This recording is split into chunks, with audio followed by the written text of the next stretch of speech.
isilang ka sa mundong ito, laking tuwa ng magulang mo, at ang kamay nilang iyong ilaw.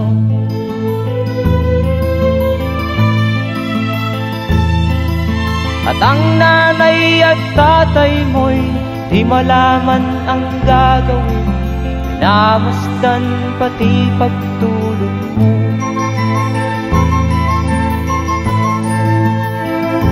At sa gabi napupuyat ang iyong nanay sa pagtimpla ng gatas mo.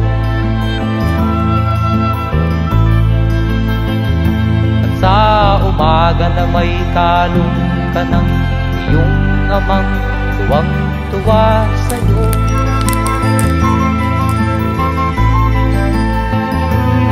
Ngayon nga ay malaki ka na, nais mo'y maging malaya, di man sila payag, walang magagawa.